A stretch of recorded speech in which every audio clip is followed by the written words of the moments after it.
Testing, testing. It's the Willy Show. Starting in 5, 4, 3, 2, 1. So this is the first episode of the Willy Show, my new show where basically it's just people that I've run into over my journey who may not have had their story sort of properly logged and told, I guess. And I've had so many of these people come to me, and it's just really astounded me how fantastic all these stories are and how fantastic the people are. So that's the Willy Show.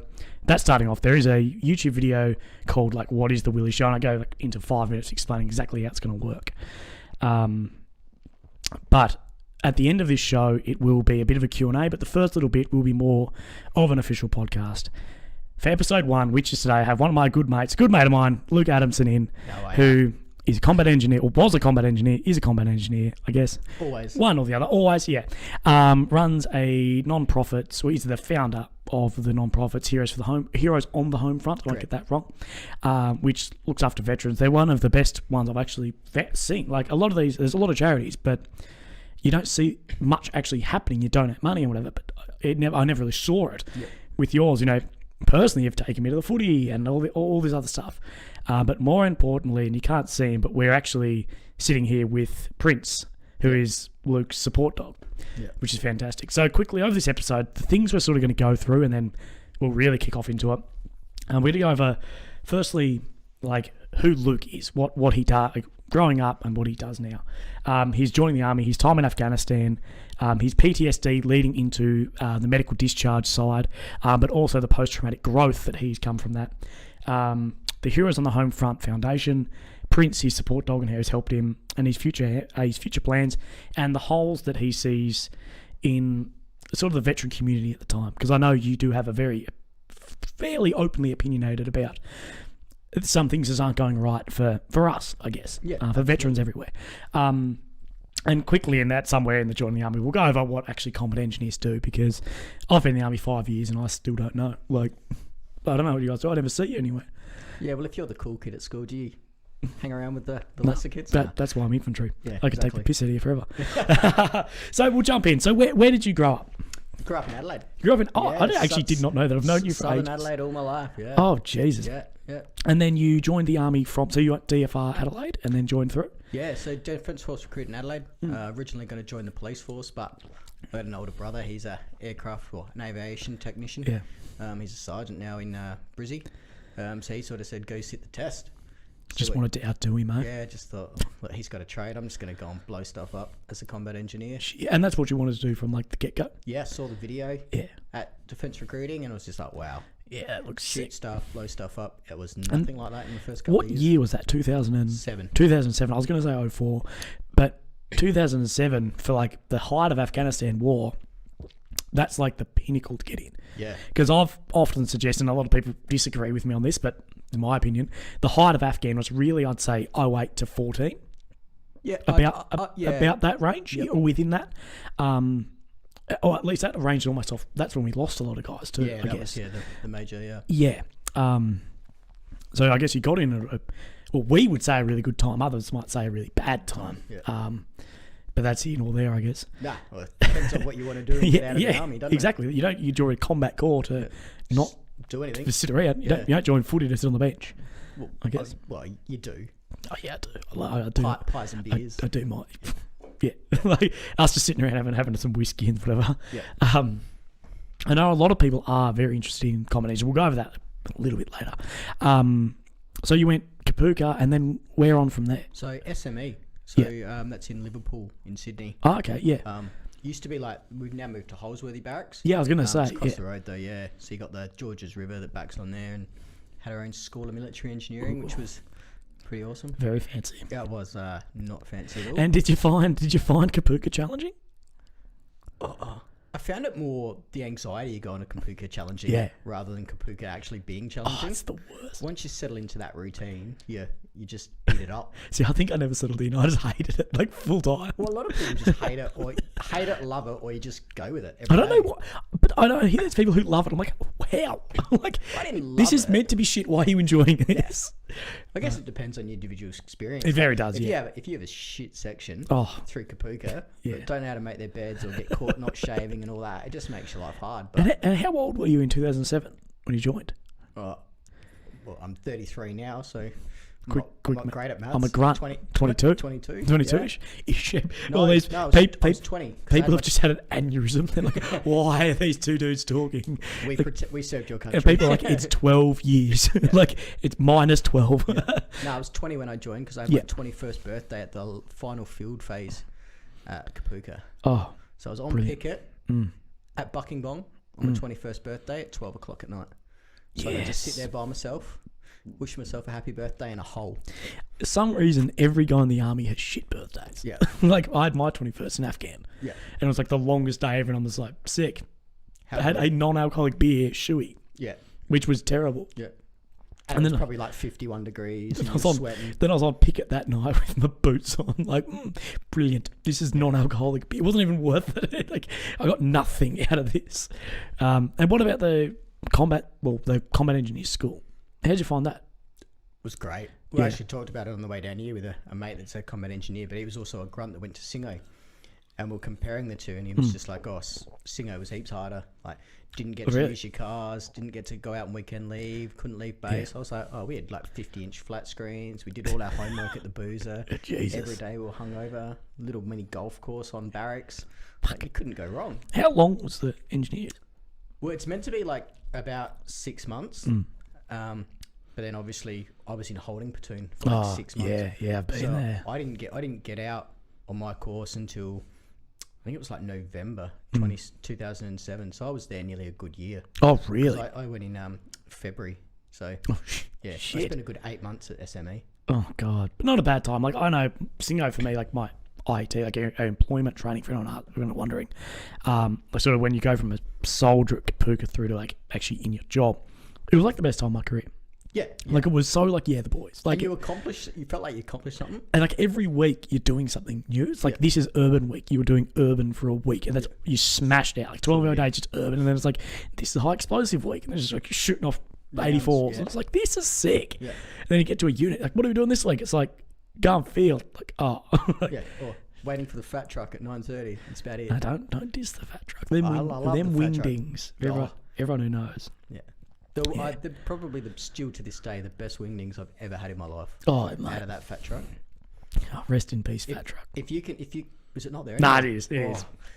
Yeah. If you can judge a wingding on how transparent the paper bag goes, I think. The more oil, the better. Yeah. For anyone listening to the podcast, you may hear some like weird sloshing noises. That's because we're drinking. We've got a variety of any. It's just like alcohol that's been left at my house. It's just like a variety of weird everything, like whiskeys and beer and whatever this is. It's a cider, isn't it? No, it's pale ale. pale ale. And then we've got a thing of whiskey. Somewhere. You had to make us smart or something. Yeah, I actually outside, but if we run out, we can go grab that and just. I don't have cups, so we'll just be like swinging. I just guess out the bottle. You never know. That'll be People right. at home can watch. Yeah, exactly.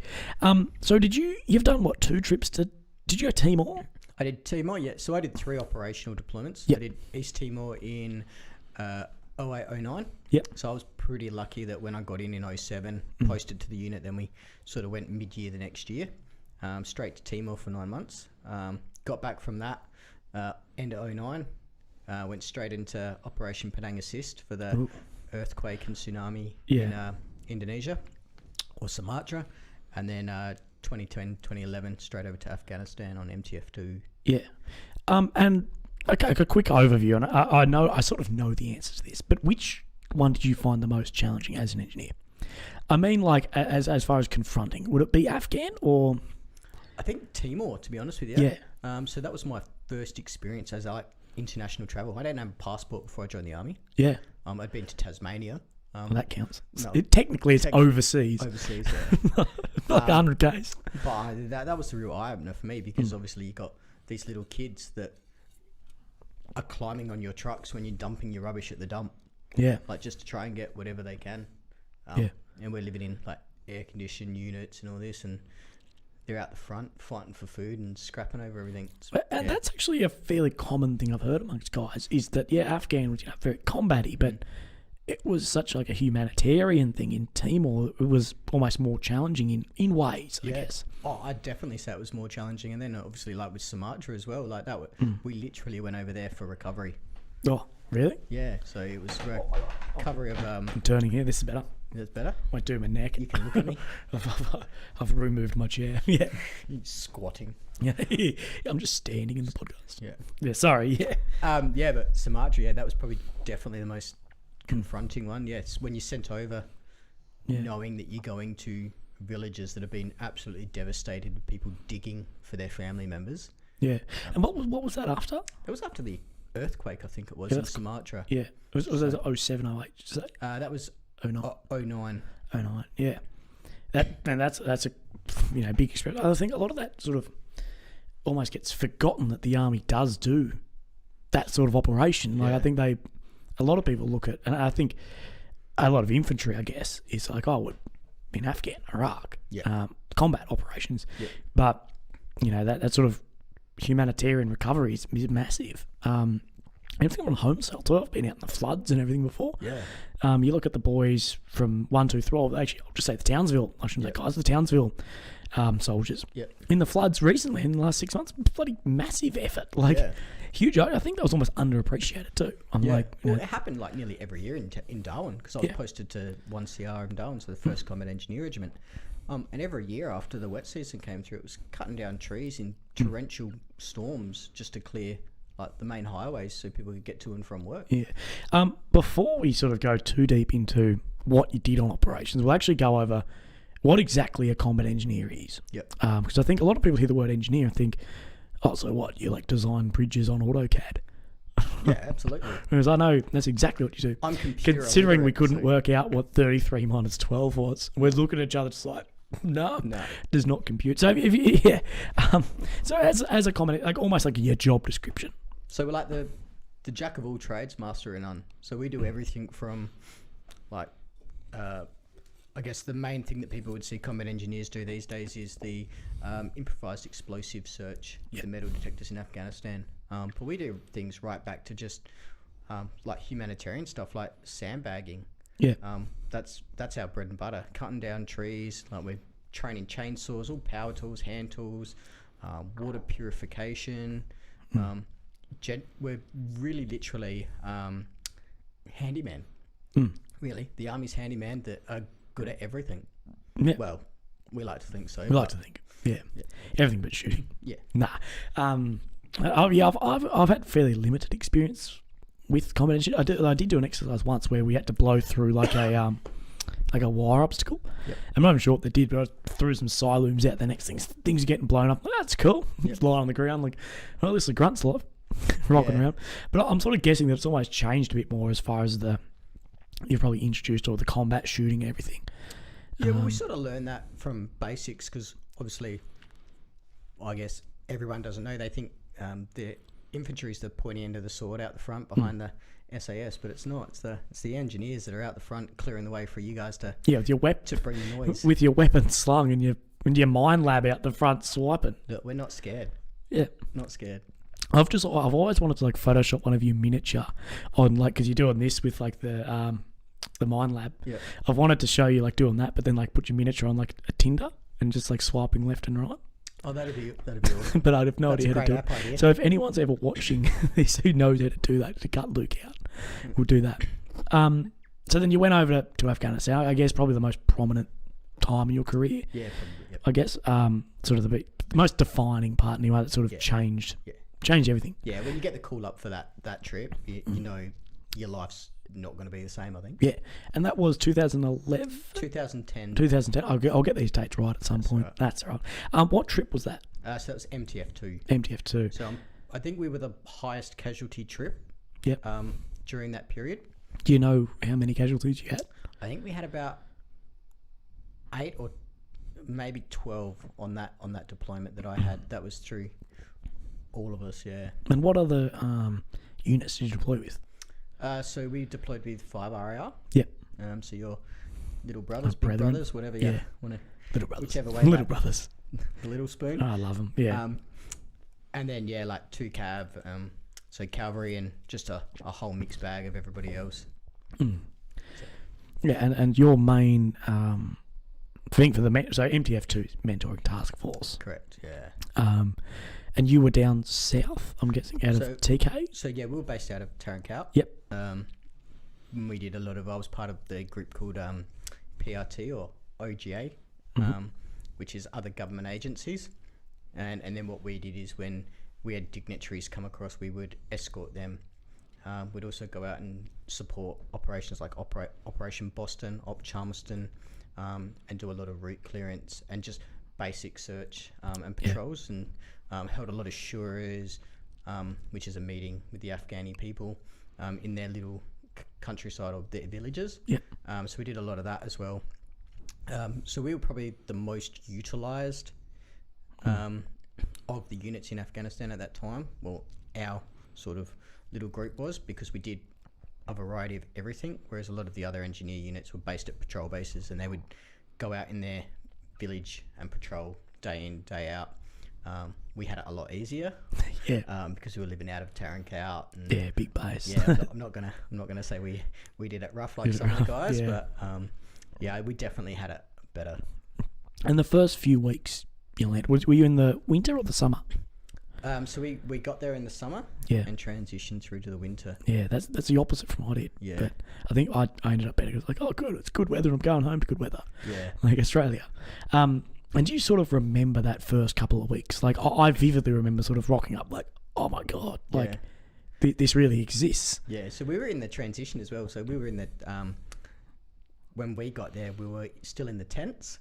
Oh yeah. In the just dome tents, not armoured. Nothing of them. Had a little shelter out the side that if the incoming siren rang, you ran outside and got in a little shelter. But my first experience of walking into that, I will never forget. It was just the boys literally left their stuff, obviously except their weapons and all their personal belongings, and walked out, and we walked in pretty much within a day. Oh really? So you didn't really have much of like a handover? Nah, not with them, no. But like there was grenades under beds. There was boxes of ammos on shelves. There was as many pen flares as you could ever imagine. Yeah. In beds on shelves in this flimsy plywood door that was securing this tent. Oh jeez. It was amazing. Yeah. And then when they asked us to move to the draytainers, which is the up armoured containers, we all said nobody wanted to go. We're like, these tents are amazing. Tents are awesome. Yeah. We had our own little fire pit out the front door and a little veranda. Yeah, you sort of make home away from home. We did, absolutely. It's sort of quickly, it's weird with sort of the army guys. It just happens. You're like, no, this is epic. We're staying here. It's like, this is my home. I'll defend this. Yeah. This tent is epic. Why go into an armoured chalet when we can stay in a tent? Yeah, exactly. And from that first, so how long was your trip? Say 6 months? 9 months. 9 months? Yeah. Gee, long. That's a long time. You could have had a baby in that amount of time. Yeah, lucky I didn't. Lucky you didn't. Yeah. And I guess in that first, like, the first defining moment, like, was it the first time you got shot at, or the first time, like, you found something, like the first real... First time you go out the gate. Yeah. I think, as a lead vehicle in a country that you've never been. Yeah. Never seen. You fly in to one spot, and then you're expected to go and explore this big bad lands that's got bombs in roads and sort of questioning yourself. Yeah, and your job's to find it. So, we'll be right. I've always thought it was weird because I see down at the beach guys with metal detectors and like, you know, finding coins and everything. And I'll like, be that guy when I'm older. Yeah, mate, I'm almost like, I'm considering it now. But I guess I've always thought, like, imagine if you're an engineer, you know, swiping across sand, nothing, and then there's like a beep or whatever it does, sort of, oh fuck, sort of moment, like there's something here. Yeah. Did you have like a moment like that? Well, I wasn't actually on the metal detector. Oh really? Nah, so I was oh well, I've got you on then. Fuck off. Yeah. That was heaps more important. Like my before my trip, like a little bit of a lead up story. I was out motorbike riding probably about 3 or 4 months before the trip came up, and broke my scaphoid in my wrist, fractured my wrist, and then dislocated my shoulder. Yeah. So I was actually dropped off the trip list, and it wasn't until my my NCO, he decided to pull himself off the trip because he wasn't feeling confident in himself to perform his duties overseas. He didn't want that responsibility, which hey, it's fine. Like some people just Yeah, at least you're comes honest to about it. Yeah, I'd rather pull off and then At least they do it there, not over there. Yeah. So I actually then had to step up into the 2IC Lance Corporal role. Ooh, big So time. I got fit real quick, and got upgraded from medically and did everything I did to then go over as a 2IC of a brick. So massive step for me. Yep, huge. So sort of your first job as a Lance Jack, and Was in Afghanistan. you're in so, Afghanistan. yeah, Massive step. lots of paperwork. Yeah. So you non-text. had how many guys? So your sections of 8. Yes, we're section 8. Yeah. Did it ever sort of feel weird that you've got guys out there actively looking for bombs? Like, did you ever think like, I've ordered him to be out there with the mine lab. Like, if something happens to him, I feel some guilt on that. See, I would feel guilt on that. I don't think anybody could say they wouldn't feel guilt on that. But the guys I had overseas were fantastic. And they know their job. Yeah, exactly. They knew their job. They, like, every now and then I had to pull them into line. Just, I guess it wasn't even for their safety. It was more for my mental health and self-conscious that if they go around a corner and I'm not watching and seeing what they're doing and tell them to stop, like, it's on me. But they knew what they were doing. They were professionals at what they did. They knew that when we're outside the gate and outside the wire, as we called it, job's on. Come back to the unit or the base and they can play out, relax and do what they want as long as they don't get caught. I guess that's the mentality. Professionalism of soldiers. Yeah. It's But, like job's on. So. Yeah. And I think it's pretty common that a lot of guys switch on once they get somewhere like that. I think because it was real as well. Yeah, it becomes Like if you're on a training exercise, you just get guys like blasé walking around, not doing anything. I was talking to a mate and we're like, oh, when you're on picket in Australia, you're going to fall asleep because you know nobody's coming. Yeah. But when you're on picket overseas, you're like, oh, geez, if I fall asleep, wide-eyed. Yeah. I'm going to die. Like, get everyone else that is the killed. reality of it. Yeah. It's not anything else except reality over there. Oh, for sure. And I know, and we will go into it a bit as far as you're comfortable about things going wrong on the tour, about as far as losing friends and colleagues, and and things you're caught up in that changes you. Yeah. So you're caught up in, I presume, blasts over there as far as IEDs. Yeah. So our vehicle had a mine roller blown off the front of it. Yeah. Just kicking stuff. That's all right. It's only cost you $15. My studio will just go fuck itself. Yeah. No, so we had mine rollers blown up. A lot of the guys from my trip were blown up in blasts in vehicles. Some of the guys that I deployed with are deployed on MRTF2, which was the Mentor and Reconstruction Task Force, and they were blown up on that trip and decided to come back for another one. Guys were shot at every day on my trip. Do you remember that first time you guys getting shot at? So we only actually got harassing fire like a couple of times. There was one time we did get shot at, and that was while we were doing an IED. What do you call it? Excavation. Oh, yeah. Or interrogation, whichever way you want to look at it. And it just came through the radio. Shots fired, contact, and we just all took cover behind a big bushmaster and waited for it to cool down. But I mean, nothing actually even came of that. We don't know where it came from or what happened. Yeah. I don't think anybody shot back. But someone just got happy and just thought, hey, let's have a go. It's a bit of the Wild West out there, isn't it? Oh, my first experience, we were coming back on a patrol and we literally came around this corner on this dirt road and we just stopped. Why have we stopped? And we just looked out the front window and there was Afghani soldiers, there was US soldiers, and they were literally running on both sides of the road, firing RPGs, shooting, and as quickly as it started, they just got in their cars and drove off. And then we were sort of stopped there as a full convoy. And we're just like, I was like, okay, and we just continued. America. We just followed. And that was like my first patrol out. We're just like, wow, if this is what happens here daily, we're in for a long day. Oh yeah, or a long trip. So you mentioned the mine roller getting blown off, and that was on a vehicle in front of the convoy.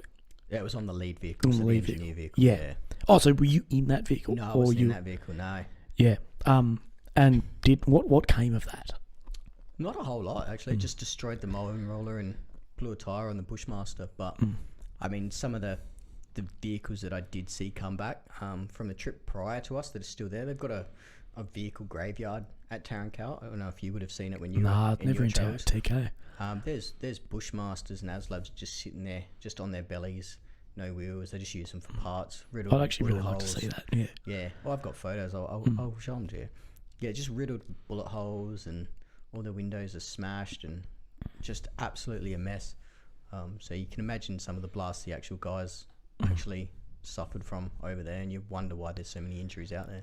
Oh, yeah, for sure. And I guess as far as yourself, coming back with more mental scars than physical ones. Yeah. And that's more, from my opinion at least, what guys have come back from the Afghan war with is more so scars you can't see than Correct. Yeah. on the surface. Like if someone's losing a leg, it's easy to see that, this is what it is. Yeah. And there's a lot of guys you wouldn't even know have ever been deployed. No. Who deal with things day in, day out. Yeah. And I think that's sort of almost what I'm trying to bring to life with some of this show too. Yeah. Is some of these people like I've got a really good following and can do this. So I don't know, I'm just some prick. But that's sort of what I'm trying to bring to light. Yeah. Stories like your own. And was there, because I know you've dealt a lot with PTSD, and still do. Yes. We're sitting here with Prince, your support dog, who's Assistance. dog. Assistance. Well, I There's keep saying difference. support dog. Yeah. There is a difference? There is an actual difference, yeah. So you got a guide dog, Yeah. obviously, which is for the blind. Yeah. You've got an assistance dog, which is an accredited dog that can go anywhere. Yeah. That has the same sort of accreditation as a guide dog. Yeah. And then you've got a support dog, which is just someone's comfort pet. Like a That companion. can't go anywhere. Yeah. Same as a companion dog. He's an awfully good companion. No, the funniest thing is we actually, me and Luke went to the footy a while back with Prince. And people are like, what the hell? He's got his little coat on and everything. It's like, epic. He's allowed anywhere. Anywhere. Yeah. This is why they wouldn't give me an assistance dog. Is they wouldn't trust me because I'd be pushing the boundaries. Well, yeah. I'd be like on the plane, like He's come on. he's got a seat. Yeah. Yeah, Well, he does. They get their own seat. really. So, yeah. Strap him in. Let's So go. I get front row Mm. on the planes. I get to board first, which I actually really hate, Yeah, just because it brings all that a attention. little attention. that, Yeah. you don't want. But yeah, get on the plane, sit down, and he gets the window seat, Mm. and then I get the middle seat or the aisle seat, depending on how many flight is. Yeah. Epic. Prince, a lucky boy. Yeah. So I guess we'll sort of go over, what you think the triggers were. Like, is there a single moment you remember that really triggered your post-traumatic stress, or Yeah. an array? Yeah. Now, so I think all up, it was probably a compounding Yep. over my service of everything from all my deployments. But there was one specific incident in Afghanistan that we'd been out on a patrol and we're coming back, and I actually collapsed and died for about 2.5 minutes, they say. I woke up in the resus room at Tarancal. Yeah. I was just lucky that I had American medics and everyone I could have asked for in an emergency right there. Wait, before how did you be patrolling and die? Like, we just got back. so you just walking along and just drop dead? Yeah, we just And got back. you were 20, 24, 25 at the time. Yeah. Okay, you're gonna have to go into this more. I reached into a fridge to get a bottle of water because we literally just got back, rolled in the gate, and I think just the weather, the stress, everything, just at that trigger point, flat out, just done. Heart stopped. Yeah. Did they know what was it, like a heart attack, or was it like? No, so I woke up in the resus room. The next day I was flown to by helicopter down to Like Bagram? no, what's the big one? Kabul, not Kabul. H- Kandahar. Oh, Kandahar. Sorry, yeah. Kandahar. And I spent probably about a week there, doing ECGs and stress tests and all that kind of stuff. And then I was put on a plane as a lay down as a litter patient. Yeah. So strapped into a stretcher, carried on the plane. It's first class, mate. Oh, it was horrible because I had my head It's at the back Virgin of the Platinum. plane, Oh yeah. and I felt really, really ill. So I had to get my medic, who was a female, to come over and pull my pants down and give me a needle in the bum, just so I wouldn't throw up on the plane. Oh, good. Yeah. Yeah.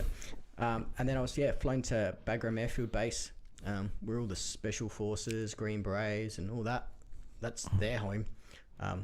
and I stayed with a couple of the SAS guys there, but I had to see, he was a full-bird colonel, an American, and he was a cardiologist. He was one of the leading cardiologists in America, and he was just a National Guard, so he was just a volunteer that came over and looked after all the special forces boys after they come in after gunfights and been injured. Like, he was the top of the tree in America. The top dog. Yeah, so he had a look over me and did some more testing and ECGs and stuff with him and monitored for the next couple of days. But then straight back to duty 7 days later.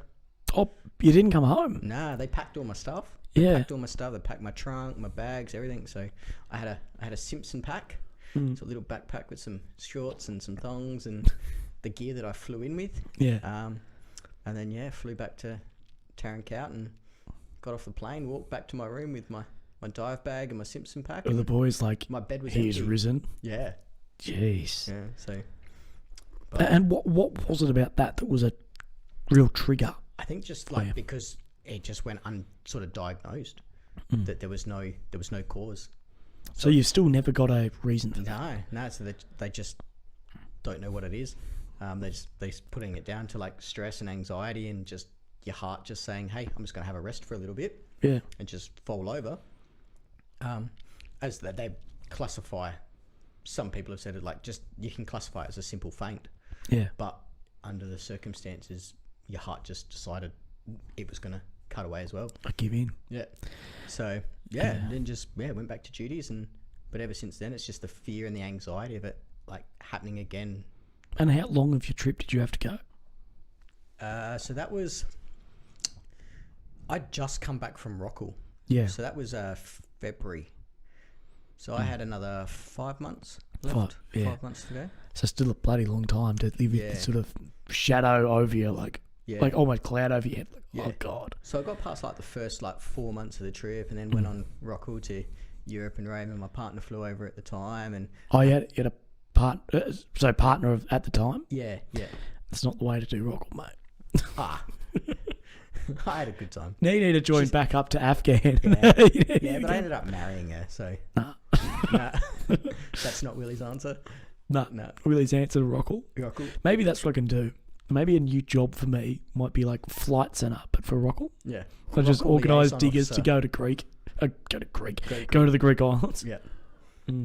Yeah, so come back and just had a nap. You had the heart had a nap. Yeah. And then, so was anyone in your squad killed? Or, I mean, not squad, like in your real direct relations at work? Yeah, so we had Sapper Jamie Larkham and Corporal Richard Atkinson killed. Richard was my roommate on base. Yeah. He was in my building. We used to share DVDs and beers. DVDs was probably the highlight because he had a massive collection of DVDs. Yeah. Back when DVDs were actually a thing. Yeah. But yeah, him and Jamie, they were both killed on my trip, and that hit a lot of the boys really hard. Yeah. I was actually in Kandahar with my issue away from all the boys when Richard was killed. So I was by myself, and I had someone come in and tell me. Do you think that had more of a profound effect on you, that you weren't with the boys at the time? So I wasn't with the boys, and then a couple of the guys came down. They were on a recon mission down to Kandahar from Tarankout when it happened. So they actually came to Kandahar, and I actually got to have a memorial with the Padre and with them. Yeah. And then they obviously got back on the road and went back up. But I mean, that was nice just to have someone there from my unit that was grieving the same as what I was at the time. And not being around that group of mates at the time was really hard. Yeah, it's an incredibly hard thing. Yeah. I mean, when Jamie was killed, we were out to a patrol base that night. The computers went out, and obviously because they turned off all the internet and websites and everything, so the information doesn't get back to Australia before the media wants to release it and the family's been notified. So I was in a rec room at this other patrol base, and one of our sergeants with his squad came in and goes, "Oh, are you guys still here?" And I was like, yeah, Sarge, we're still here. We're staying the night. And he goes, oh, can you get all your guys up? And because I was the brick commander at that time, I was like, oh, all right, I'll get my section up. My brick up of 4 blokes. And, yeah, woke them up. It was our hood, swags was iced shut. Yeah. Because it was so cold and it was snowing. So we got around this little fire, and the Sarge come up, and he's just like, look, we've had an Australian killed. It's one of our guys, Sapper Jamie Larkham. And 2 of the guys in my section, Adam and Trent, were best mates with him.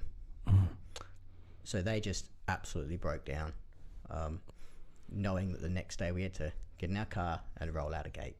Yeah. So that was particularly hard to watch them grieve, because they were best mates with Jamie. So it really, really affected them. But then obviously, like a good soldier, they soldiered on and did the trip, and obviously made Jamie proud. And yeah. And do you know how they are going now? If you have much contact with them. so I know I'm pretty confident that Trent's over west, as part of the Special Operations Engineer Regiment. And Adam's out of the army. Yep. He's just I think he's like a builder's labourer or something of those lines. He's just renovated a house, but Yeah. Seems to be doing all right. I think, obviously, like everyone else, he's got his struggles day to day, but yeah, you see him pop up on Facebook every now and then, or Messenger. Or I've seen him at a couple of events, like the opening of the Jamie Larkham Centre and all that, and he seems to be tracking okay, well, as best as can be, I guess. Yeah, it's tough for anyone to go through. Yeah. And I guess that's how, I know, you'd say how Afghanistan sort of changed you. Yeah, absolutely. And I guess, did you notice coming home as a mid-late 20s guy just being significantly different to what you went? Nah, see, you hear about it a lot, but it's only become more prevalent, I guess, from almost 2008, 2009, when we started getting some real severe casualties in Afghanistan, that it become more relevant to us, and the stress of just going to the country, knowing that you could die, for some people was enough to make them want to come home early. Yeah, and that's how it goes. Yeah. So you came home and with I'll say, and correct me if I'm wrong, fairly severe PTSD. Yeah. So at first you sort of go, oh, they say 4 weeks you'll get better. Yeah. Like that's adjustment sort of thing. Just never got. And what were you noticing? Like what was wrong? Like would you classify it as? I know PTSD, and I think and you know more about it than me, but I think PTSD gets so umbrellaed that there's everything from separation anxiety to grievance and loss. There's pain. Oh, there's suicidal thoughts. There's anxiety. It's an stress. umbrella. Yeah. It's not just I have PTSD. It's you have PTSD, but because of depression or pain I've been through, or loss, or grieving. What was it really for you? I think it was just more the anxiety and the stress that really developed my PTSD into post-traumatic stress, with the event happening again. Yep. And having nobody there with the qualifications that I did. The event being your heart having to sleep. Yeah. Yeah. Because obviously, if I collapsed in a shopping centre, you'd probably get people just walking around you. Yeah. You might get 1 or 2 people calling an ambulance here and there, or shaking you and saying, you're all right. But over there, I had medics, I had surgeons, I had doctors within a minute. So I couldn't have got better care. Yeah. So yeah, that fear of it happening again, and just the stress, anxiety, and then obviously the medication that you get put on. Yeah. For that then becomes alcohol dependency, and then you go to drugs and alcohol, and it's a spiral. And if you don't catch it and transition well, it just becomes almost like doctrinated, like the army, into you, that every day you get up, you close the curtains, you sit on the couch, you have your first drink at 10, you take your medication, and you just binge watch a movie, or you just I just found myself looking at the TV. My partner used to come in and be like, what are you watching? Oh, I didn't even know the TV was on, to be honest with you. Yeah. It's just on. And you turn to alcohol and like prescription medication. Yeah. So it was just downward spiral from there. And because once you you sort of search for that high as well. Yeah. And that numbness is the feeling that everybody wants. Yeah. So when I went to a shopping centre, I'd always carry a water bottle with me because I'd just start sweating profusely. My mouth would go dry. I'd feel dehydrated. I'd get dizzy. I used to go into every shopping centre and I'd know exactly where the closest bin is to throw up in or plant. I'd know where every exit was. I'd know who was standing behind me. Just that hypervigilance that people talk about. It's a real thing. And I guess alcohol and drugs are almost a switch off for that. Yeah, exactly, a switch off. It's just that numbness that you search for. Like some of the drugs that I used to take that I would just literally be a zombie.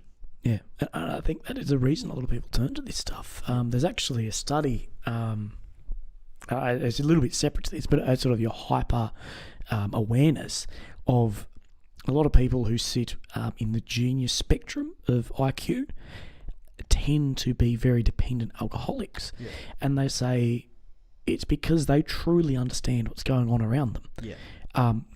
You and me, I'm going to say we're both not in the genius IQs, yes. tend to take some things for granted. Of Yes. like, oh, the sun's coming up tomorrow and the moon's coming up at night and this and that. People of 180 IQ understand exactly everything and almost put an anxiety to that. And the numbness alcohol brings them almost drops their IQ to like where we sit, and it's more peaceful for them. Yeah. And I guess I can almost correlate that to you of like, it just turns off that hyper vigilance. Yeah. To being like, I feel comfortable. I feel comfortable not having my back to the wall or whatever it may be. Yeah. Well, I mean, I'm sitting here, I can see the door. Yeah. I know where the door is. Yeah, exactly. Yeah. And that's a pretty army thing Yeah. for a lot of guys. A lot of guys have that. You just know your exits and know your, It's crazy when you think about it, that how in depth PTSD goes. Yeah. Like you said, it like people go PTSD and they go, oh, that's one thing, but it's not.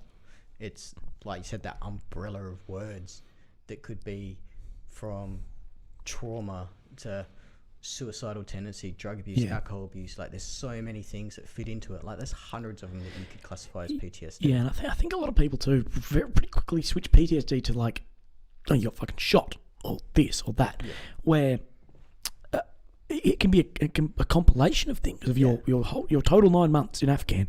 Yes, there were big ticket items. What happened of your collapse, you losing friends and colleagues, but it's a compilation of things. It's not one trigger point. No.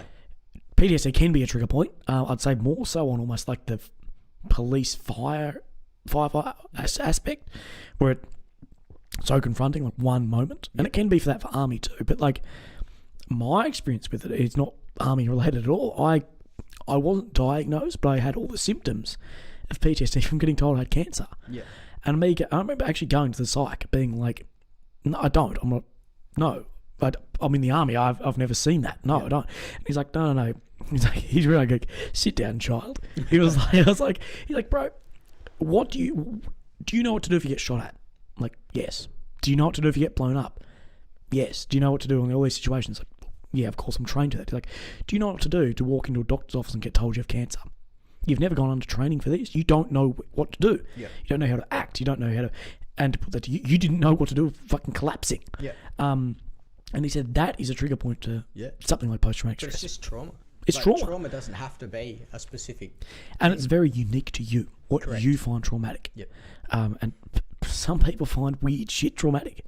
Something that you may walk past, I might not be able to deal with it. Yeah. And that's vice versa of past experiences and just how people react to things. Yeah. So you're on that sort of downhill spiral of prescription drugs, alcohol. Were you still employed by Defence at this time? No. Okay, so yeah. I was. Yeah. Very loosely, I was taken out of obviously my position. But I'm just gonna wreck the studio. We're That's when we're done. Use a second mic after this. Yeah. We better get some hits because I got to repay all this shit. Yeah. Oh, sorry, Prince. Donate now. So I was still probably employed by the army at that stage. Yeah. And he's just woken up. Yeah, the dog's just woken up. Yeah. It's crazy. Like, you're having a look around like, you guys going to play? Or where's my ball? So I was on my my downward spiral. Yeah. still employed, and obviously that being traumatic as well, being told that your career is coming to an end. Yeah. Because of doing your job overseas and doing what you're told to do, you're now longer not going to be employed. You got 45 weeks of payments. Yeah. You're going to get a medical separation and a pension of the fraction of your wage. Is he holding your hand? Yeah, he's holding my hand. I think he's like, that's the hand that was patting me before, and now it's not. Yeah. Excuse me. Excuse me while you just hold hands with my dog. Prince, you're a good boy. You're lucky you're cute because you're interrupting. Good boy. So yeah, I mean that the trauma of that alone, being told that you're no longer useful, Yeah. obviously is really depressing, and that leads into PTSD as well, depression. So I went through that sort of downward spiral, got my discharge date, which was fine. Sort of looked at what I was going to do, and it was like anybody leaving the army, they go, oh well, I'm just going to take some time off and just do what I want or not do anything. Yeah. So I sort of focused on that. And at that stage, I recently got married, and then my partner obviously became pregnant. So having that time off post discharge, to be able to be there for the birth of my son and spend time with him growing up, it was perfect timing for me. But it was also that stale, dark environment of looking after a child that sleeps during the day in the dark, and not having to do anything. Like, I lived in pajamas for like months. Welcome to chemo. Yeah. And then you get your discharge date, focusing on what you're going to do next, and then actually not having a plan because you didn't plan to get out of the military. You're under rehabilitation with a rehab consultant, and they're saying, oh, we'll just put you on a return to work or non-return to work for 12 months. So then you're another 12 months down the track, sort of just doing basic little things. But I got lucky after that. I fell into a job that I really loved, in security risk management, doing like vetting and security of venues. And a lot of people don't know there's an Adelaide gentlemen's club. Oh yeah. But it's not the gentlemen's club that everybody smiles at. It's actually doctors, lawyers, the elite. Ooh. The elite people of Adelaide go to this. So you and me. Yeah, absolutely. High IQs. You mean Prince? Yeah. And you actually have to wear a suit to go there. You can't. It's all security. I'm stuffed then. Yeah, it's I don't own a you suit. get in with your dress, I'm joking. your closet. But yeah, it's actually on North Terrace. Like nobody knows it's there. It's just a beautiful old building. But you walk inside and there's like 100-year-old bottles of scotch that are hand labelled by people that have imported it. There's cigar rooms. There's big red chairs like this that are actually leather and really, really comfortable. Yeah. Staircases that just go for days. Like it's just. So I got really lucky with that job, and it was through a program called Hero to Hide. Yeah. Which was really beneficial for me. I met a couple of guys that were on the same program. We all got along really well, and we sort of jumped into a real life business as a veteran. Yep. To get that exposure back to a working business within the same sort of industry, but then hoping to be gainfully employed through that business as well, almost like a return to work job placement company. Yeah. But I ended up being employed by them, doing security risk management, plannings, and work health and safety, occ health and safety, and all that kind of stuff, which was really interesting at the other end. I mean, when you're in the army and you have to go and get your negative vetting 1 done, it's quite a pain because you've got to get all the information. You've got to have referees and witnesses, and I sat at the other end where I got all that and got to make the phone calls to those people. Oh yeah. And the caliber of some of these people that get security clearances, I think the government should be ashamed. Oh really? But it's fueled by money. So yeah. Like any government business or any business in general. Anything. The world. So I got really lucky there, but then actually, unfortunately, that company sort of went into receivership because it just wasn't sustainable, and ended up really going away for Christmas holidays and then not returning at all to work, with no sort of indication that the company was going to go down or anything like that. It was sort of like end of year barbecue. Come back on this date. We're going to a new building. Yeah. We'll let you know where the new building is when we get it. When you get it, yeah. And that phone call just never came. So once again, Bye building. yeah. God. Yep. So anxiety, depression, alcohol, Oh, drugs, again. and that actually led to my first admission into the rehabilitation ward. So, with this, alcohol, drugs, depression, anxiety, going through that, is it you knowing you've got something wrong, or was your partner or a friend or really being like, look, Luke? So I was naive to it, I think. At what point did someone sit you down and be like, you're not right? Like, this isn't fucking normal. You need help. Yeah, so that was a discussion a lot of times. Like psychiatrists, psychologists, and all that. They would like my partner would offer to come. She's like, "Oh, I'm gonna come to this one." I was like, "Oh, no, don't worry about it." She's like, "Oh, just make sure you tell him this, this, and this, and how you're actually tracking." And I go in and I was like, "Yeah, I'm going well." I sat sort of like just brush it away, everything's alright, sort of thing. But it wasn't until it got really bad and it started affecting family life and son. Yeah. That then I was like, you know what? I'm gonna pack my stuff, get an admission, and try and sort myself out. Yeah. And how long was that admission for? I was in for 6 weeks. And that's like a 24/7 admission. Yeah, so you stay there, your own room. I think it's sorry to cut you off, but I think it's a pretty noble, pretty big man thing to do, to suck up your sort of fucking pride and be like, I need fucking help. It's really I'm going to put myself in. Yeah. And I've never done that, but that's a fucking hard thing to do. Yeah. That is fucking hard, especially as a man. Well, it's the stigma of it as well, especially coming from the army. Everything. If a year back you were running guns in Afghan, and then then you're running a successful sort of security firm, whatever it was, a business, and then you have to admit yourself. Now, you and me would agree that's probably the best thing we've ever done. Yeah. To be honest, it probably, and I'm going to sound a bit crude, but it probably saved you from hanging off the end of a rope. Well, that admission actually probably made me worse, because I was really? Yeah, so I was actually in there and able to get medication, but then I had all my medication as well that I didn't hand in, so I was double dipping, and I probably came out with a drug habit. Yeah. Like a more severe drug habit. Like a dependency. Yeah. And it wasn't until my second admission, probably about 2 months later, that I really decided, look, I'm getting off the drugs. And how long was that admission, the second one? That was about 8 weeks. A little bit longer, A little bit longer. But it wasn't until that realization kicked in that, like, this was having a bad effect on my family, my friends. I lost friends over it just because it was just, like, I distanced myself from them, and they're like, well, come visit. Nah. Yeah.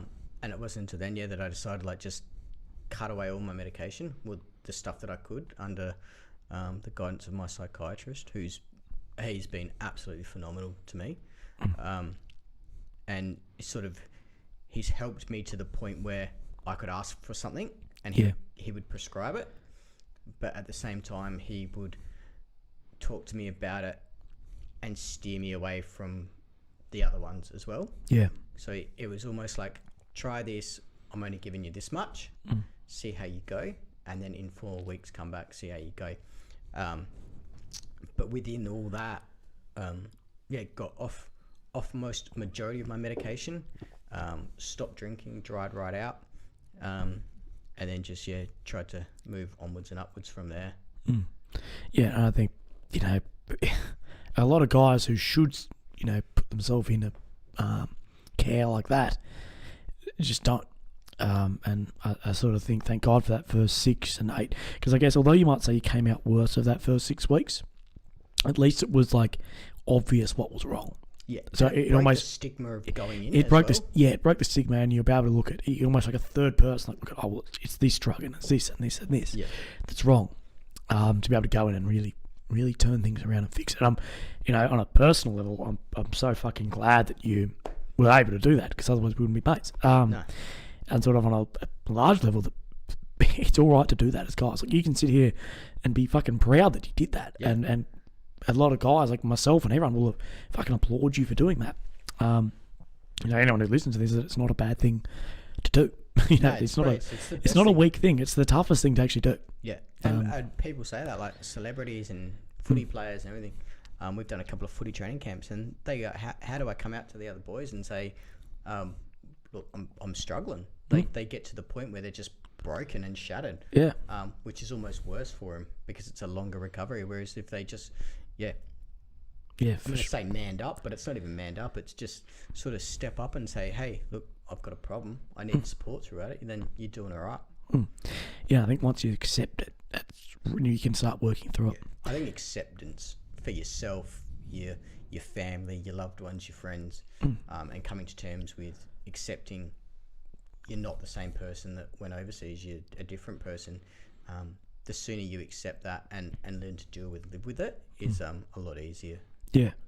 And did your partner struggle with sort of having that? Still does to the day. Having that, because, and correct me if I'm almost wrong here or being a bit of a prick, but almost the man she fell in love with and married was a different man once he got home. She still says it today. Yeah. She goes, when we first got together and you were so bubbly and happy and happy-go-lucky, you'd go out on a whim and go out and see the boys, and to put everything off last minute, cancel, like sort of become unreliable, and just be a totally different person to that person that got on that plane to the person that came back. Yeah. That, from her, that'd be such a hard, tough thing. It's lucky I'm good looking. Yeah, it's lucky. You and me both. It's lucky, and Prince. Yeah. Like you, me, and Well, Prince. it's lucky I've got the dog. Yeah, Really. It's yeah. not The about dog, me. the dog is a chick magnet. If you're a single bloke with Prince, you'd be set, I'll be mate. done. Yeah. You'd be drowning. Yeah. You'd be in the centre for like, look, there's all the too many nanas that girls come up want to me. me, yeah. My problem is actually this. It's anxiety thinking all these girls are going to chase me. You'd spend all day at Henley Square, wouldn't you? Oh, I'd be fit as shit. Yeah. If I took Prince out for a day, I'd be the fittest bloke because I'd just be walking around like prancing around with Prince. Like, Yeah. oh yes, you could pat my dog. Oh, I'm just gonna go into the strip club with my dog, get all these free lap dogs. Which you can do. I can do. Yeah. We need one for Prince as well. And I know it's sort of a pretty a term that's thrown around a lot. I give credit to Dan Pronk for keying this term, although I'm not. He might say that I'll ask. He's actually on the show in a couple of weeks, and I will ask him about it. I'm like, I've been saying for years that you've keyed this of post-traumatic growth. Yes. And I know you're a big advocate for it. You wouldn't be the man you are today if those things didn't happen. Correct. Yes, they're bad things, but they're just sort of chapters in your story. You wouldn't be where you are now, sitting here with me, if that didn't happen. No. And this is the greatest thing that's ever happened to you, being able to sit here with a celebrity. But like, I'm pretty sure your followers are going up because of me, but yeah, but yeah. No, but I think post-traumatic growth is such a big thing. And have you seen that come out of what you've been through, that you are like more resilient and be able to work harder because of it? yeah. Oh, absolutely. Like, still, like, as much as you say you're a changed person, you're still the same person. Yeah. Underneath, but because of post-traumatic growth and getting back to the roots of who you actually are, and growing as the new you is probably more powerful than just living your life as the person that you struggle to be. Yeah. Is It's a good quote. it? Yeah. Eat it. Damn it! How far in are we? That's going to be the quote on your video. So we're 1 hour and 8 minutes in. Yep. That's going to be. I said something wise. God damn. And that's it. I might have cut you off at a bad time. Should we just sign off now and Yeah. be done? Bye. No, sorry. I really enjoyed that. That was great. No. Yeah. So being that new person coming out of post-traumatic stress and growing into something that you want to be, Yeah. it actually makes life more fulfilling. Yep. And that's obviously, I guess, like leading into how the charity came, is that I wanted more from what I'd been through, and what I'd been through. Obviously, might not be at the top of the spectrum or the bottom of the spectrum. I'll probably fit somewhere in the middle of PTSD. There's a lot of people worse and a lot of people that are probably struggling better. But I wanted an avenue through that charity for people to actually go out and do what they wanted to do and be the better person and not be inhibited by PTSD or depression or anxiety. Yeah. I wanted to make it a supportive platform with their post-traumatic growth and actually grow with them by like this, telling the story, Yeah. listening to different people speak, listening to different stories, and actually knowing that, hey, there's actually a lot of guys from the army and girls that have PTSD that when they get together, they actually turn into those old people, but in a in a new way. Yeah, a lot more wise. Yeah. Look, and from my little bit of experience with it, I often say, as a joke, I say this, but it's true. Like, cancer is the best thing that's ever happened to me. That I wouldn't have done any of this without that. I would have been cruising around. Well, I'm still in the army, but I would have been cruising around 7 hours, the same dig I've always been. Yeah. Well, that's not a bad thing, but I think it's almost like that. Like, fuck, I'm almost lucky in a way that it happened, because otherwise this wouldn't have happened. It brings a big perspective on life, though, doesn't it? It changes everything. Yeah. You talk about, you go back to people with stature. Carrie Bickmore, she big one, Beanies for Brain Cancer. Yeah. She was already a media talent, but having her husband and partner and the father of her child pass away due to brain cancer actually made her, I guess she could have been diagnosed with post-traumatic stress in that 100%. sort of situation. Her post-traumatic growth was to then start Beanies for Brain Cancer and now support the people like yourself and all these other kids and families have a better avenue for life just from that. And I think she wouldn't have done it. And your foundation, Heroes on the Home Front, and anyone who's listening, watching, whatever, if you don't on Instagram, Facebook, but you want anything else? Is it Instagram? No, Instagram and Facebook. Instagram, Facebook mainly. We've got our website, but it's still Heroes on the Home Front, or HOTH, as we say, is honestly, in my opinion, the way I'll put it is the only veterans charity I push on my socials. You can say the best. I'll say that it is the best, because I'm very, very fucking cautious of, and people who follow me will know how critical I am of some, and similar ones. You are as well to me. Very critical of some. Yep. Now yours is one I fucking push to no end, because you're not trying to change the fucking world. No. I think somebody's come in with this, we're going to end PTSD. And I'm like, well, you're fucking not. Yeah. You're not. Who millions. do you actually think you are? You're not. Yeah. You want millions of dollars. I can give you $1 trillion, and as long as you are sending guys into a fucking war zone like that, or into a situation, it's going to happen. Yeah. You need to care for these guys. Yeah, now, it's inevitable. And I think some of the care is, we're not, it's like this bullshit care of, we're going to go and stuff around together. No, let's go to the footy together. Let's have a beer together. Yeah. Let's go hang out with a bunch of footy players. Yeah. And I think on a personal thing, and that's what I've done with you guys, is go and have a beer with you. We're going to have a palmy and a beer down at the pub. Yeah. We go hang out with the footy team and work out. We go to the footy all together. Yep. It's such a great foundation. Yep. So for anyone who doesn't follow Heroes on the Home Front, definitely go and follow them.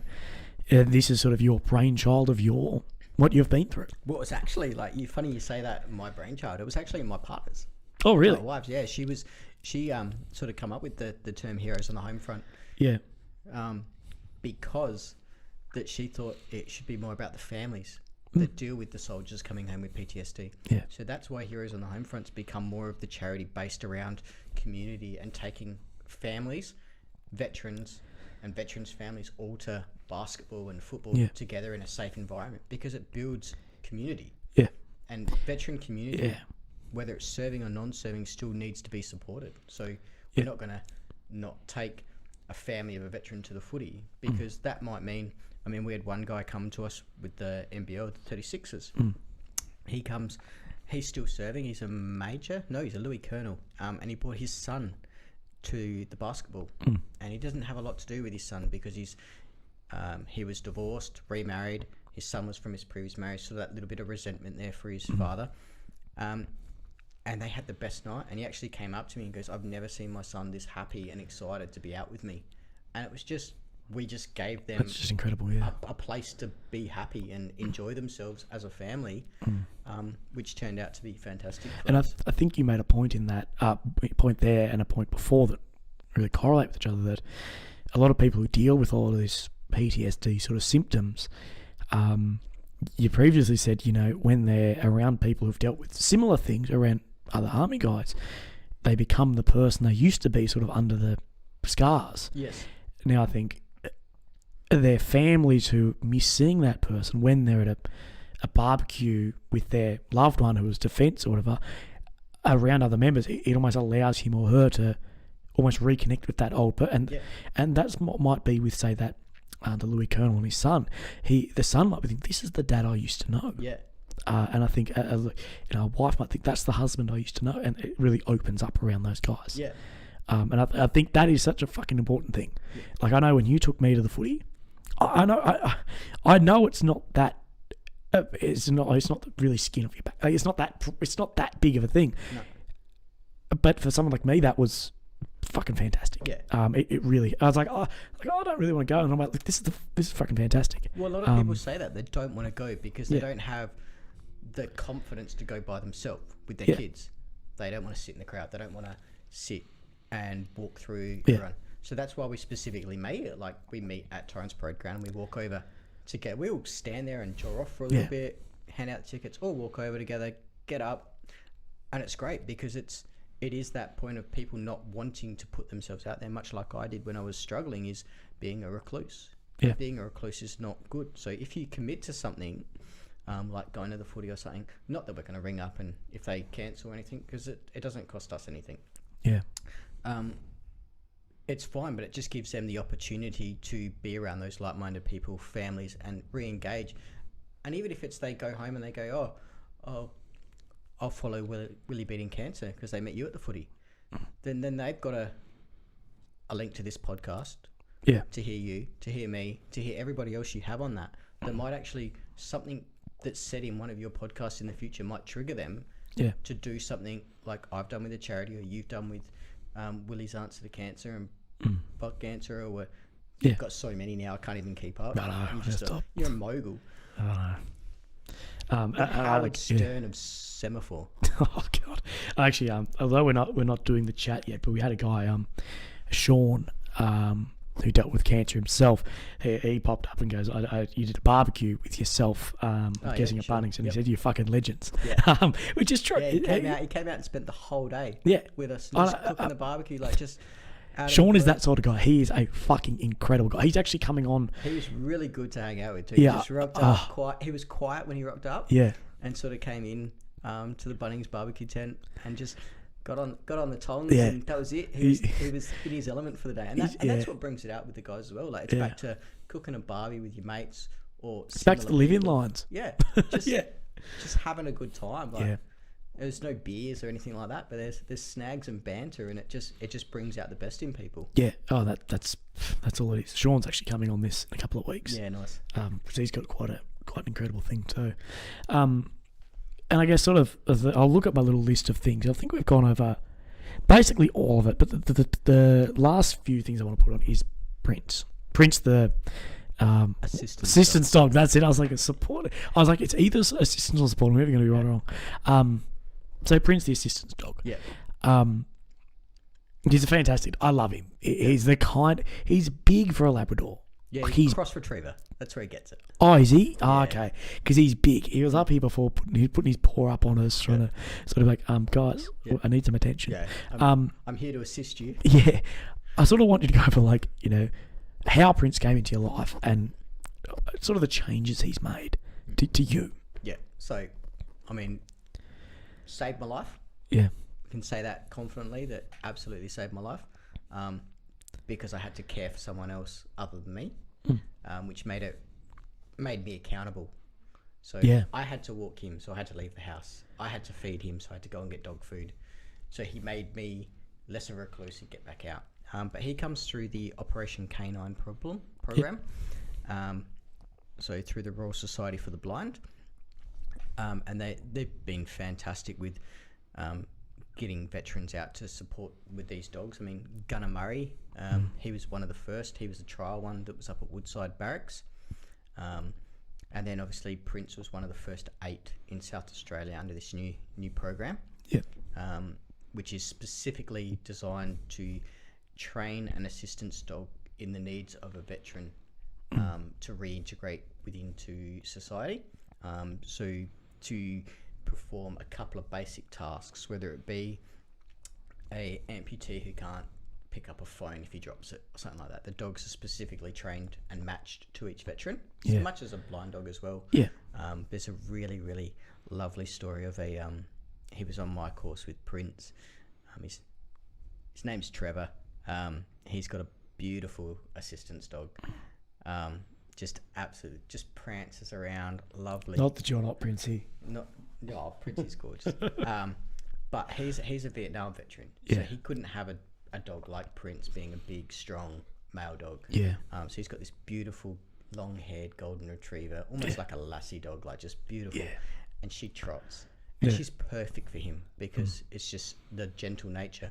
So they match, every veteran with the dog.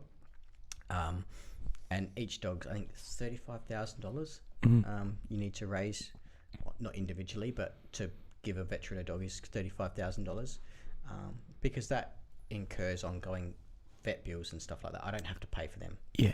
I pay very, very subsidised food, but other than that, he's Like you said, he saved your life. saved my life. 35 And grand's not that much money.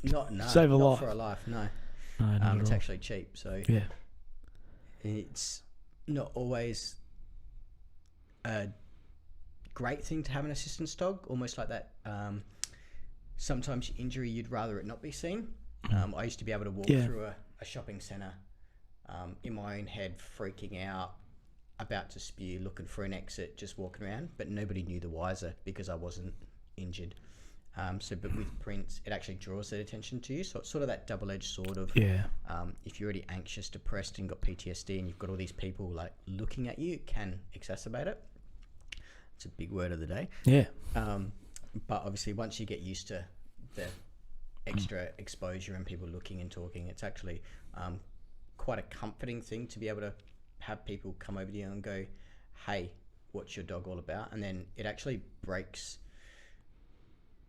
you down as a person, because you have to speak about what the dog is. You don't have to, but I found that speaking about it, much like saying that you've got PTSD and putting your hand up, speaking about your journey and the dog actually makes you better. Yeah, for sure. So talking about anything, I mean, you with your cancer, like you could have sat in a room, not done anything, and just all your close family and friends know that you've got brain cancer. But nobody in the world knows you got brain cancer if they walk past you. But actually speaking about it not only helps you spread awareness, gives you a purpose, makes you, I'm going to go out on a limb and say, a better person. Yeah. Because you've started such a phenomenal thing that you're doing. And that's the same as what Prince does for me. Just, brings you out and actually pushes you to do better with your life. Yeah. And it's an incredible thing. He is. He doesn't even realise what he's done. He's No, he's lying here sleeping. thinking, he's lying And here asleep. farting. We're giving you a good rap here. Yeah. And I know you've said it that, without Prince, you couldn't do anything.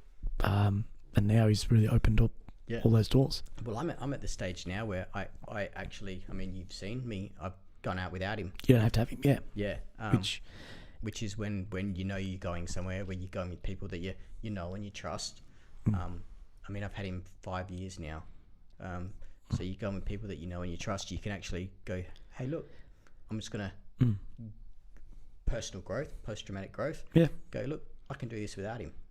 Yeah. And then you go out within those supportive communities, with being defence community or whatever community you want to go out with, family, friends. And that only aids your recovery, because you learn to deal with things outside of your control without your assistance dog. Yeah. And dogs are just so fucking incredible. It's just cool. You can talk to him, you can, he'll love you to no end, no matter what you do. Yeah.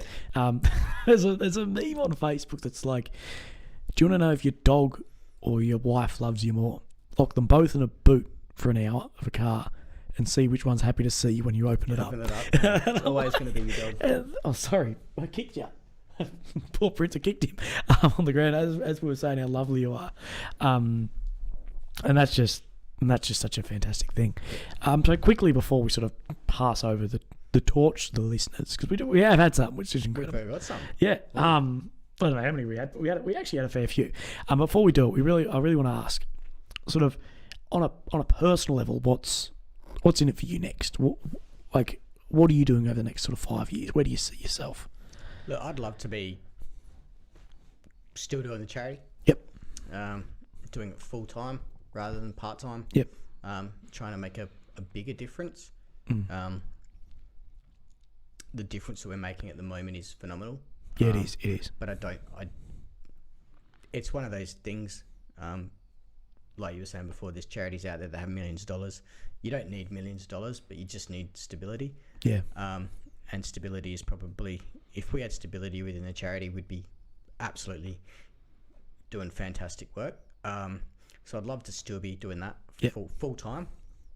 And then just living life and having holidays and enjoying just being alive, really. Yeah.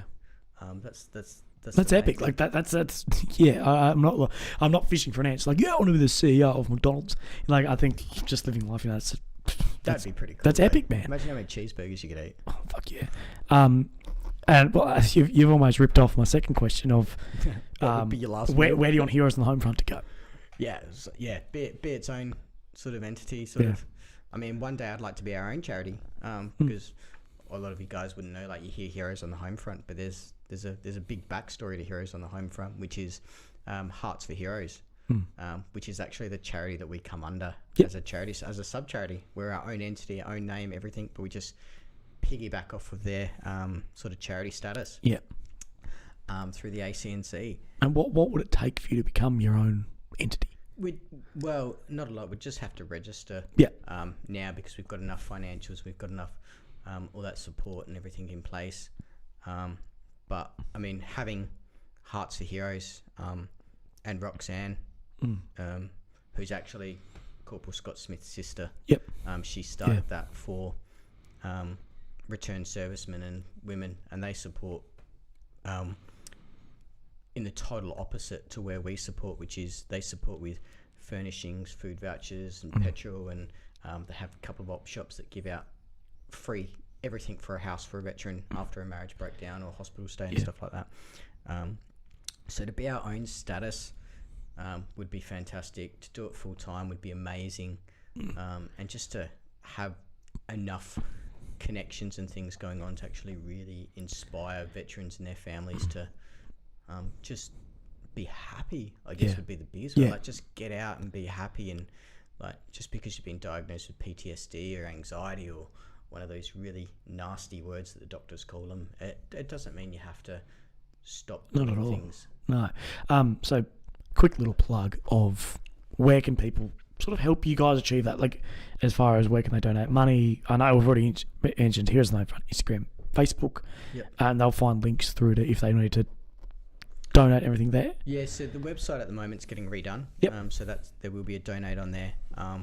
But hey, if anybody wants to donate, just hit us up on either Facebook or Instagram or something. Or hit me up and I'll send you in the right way. Yeah. Hit me up, I'll send you where you need to go. Willy's got a bigger following. This is my bank account. This is the Heroes of the Home Front bank account. Yeah. Just send me cruising around in Ferrari.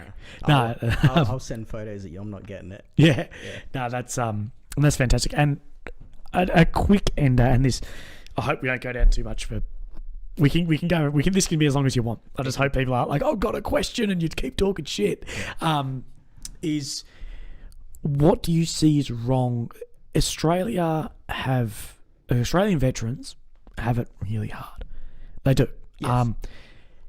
And what do you think is going wrong in the community with them? Because you see veteran suicide rate. So suicide rate in defence is really low compared to civilian world. Suicide rate of veterans once they're out of defence is incredibly high. Yep. What are we doing wrong? I know that's not a simple question. I got asked this the other day at I was doing a talk in front of over 1,000 people. Little brag there, but I got asked that, and I didn't know. I was stumped. I'm like, I don't know. What's your take on like what we can do better? I think there's so many avenues that could go down. Yep. The biggest thing that I think that is the massive issue within the veterans' health is one, funding. Yep. And that's that there's not enough funding for veterans. Yep. That it's just funding going to the wrong places. Yeah, going to like administrative costs. Administrative costs, building costs. We won't name the charity. No, but we're not going to name. There is one that has raised multiple millions, and the money that goes to veterans is in the tens of thousands. Yeah. So 10,000 in a million is 1%. Yeah. And the millions I've heard of it's a few percent. Yes. I had to jump in before we start naming and shaming. We won't do that. We won't name and shame because they've all like, you can't tie every veteran charity with the same brush. Yeah. There's over 3,500 in South Australia specifically for veterans. A lot of them do really good work in their own little niche, and a lot of them do a lot of good work on nothing. I mean, we'd never had a government grant. We started with a GoFundMe page that rated $1,300, and that's where we started. Some of these organisations are backed by multi-billion-dollar or million-dollar industries. Yeah. They throw money at wages, buildings, but their followings are very few and far between because people. The biggest thing I get told is that they come to me and they go, "What's different?" Yeah. About Heroes on the Home Front. I said, well, we do this, this, this, and this, and this. And they go, well, the last people promised me that too. And I reached out to them. I connected with them. I spoke to such and such about doing A, B, and C. Yeah. And then I missed one phone call or one message because I was ill or I was sick or something. And then they wanted nothing to do with me. I was put in the too hard basket. And that's the biggest thing I hear now is that people are they're not angry at these organisations. They're just angry about the people, almost the people running them, that think they're better than the people asking for help. And I think the moment you turn a charity into a business and you think you're better than the people that you are designed to help, is where it all goes wrong. Yeah. I mean, my phone number's online. It's on my business. It's everywhere. Like, if a veteran wants to call me, please do it within decent hours, unless it's a crisis. But even if the charity went and raised millions of dollars, which it's never going to get there, but you never know. My number will still be readily available because it's the grassroots veterans and the grassroots problems, which is the most important. I mean, finding a transitioning lieutenant colonel or even a captain or a major, a really high-paying job is not my priority. They've got the skills, qualifications. My priority is the privates, the corporals, the lance jacks, sergeants, warrant officers. I mean, we speak to brigadiers. Little self-plug there. I'm a big dog. As you just dab. But when we speak to these people, it's about getting their soldiers to events and their families. It's not about, we want your unit to come and do this massive display for us, all free of charge and all this.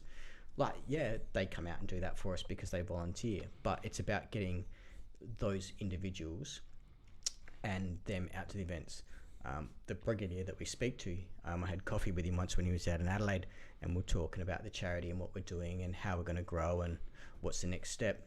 And he goes, look, if I help one person by directing them to you and it saves their life, he goes, I've done my job. He goes, I've done my job. If I help 100, it's even better. Because if I save someone's life by giving them your number or giving them the right person's number, that's what it's about. It's not about massive millions of dollars in the bank account. No. And I think that's a fantastic thing. And to sort of finish up the formal part of this chat, let's get loose. No, and I think the big standout things for me of this is, one, your story is incredible, and that's why I'm starting the show. Is like, I loved bringing this to people because I think it is so fucking important to have someone on who's been like, look, I'm not a A-lister, but I've been through this shit, and I seeked help, and I got help, and my dog saved my life, and my friends. Well, firstly, my friend saved my life when I fucking fell dead on the floor. My dog saved my life when I was going downhill with drugs and alcohol and abusing everything. And then I've been able to turn that around to develop this. And firstly, I thank you for coming on. That's right. I fucking love it. It's fantastic. It's almost been a bit of an emotional story. So is that why we bought the tissues? Yeah, bloody oath.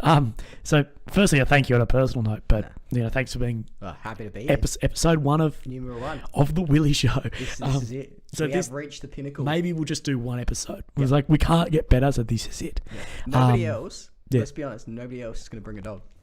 That's true. So Especially anybody that's listening that's got a dog, you're not welcome. Yeah, you're not welcome because you'll outdo us. So for those of you out there listening, thank you so much for tuning in. Yeah. We really do appreciate it. It's fantastic. And Luke has an incredible story, an incredible foundation. The Heroes on the Home Front. Yes, I'll plug it. I don't care. It's Heroes on the Home Front. Yeah.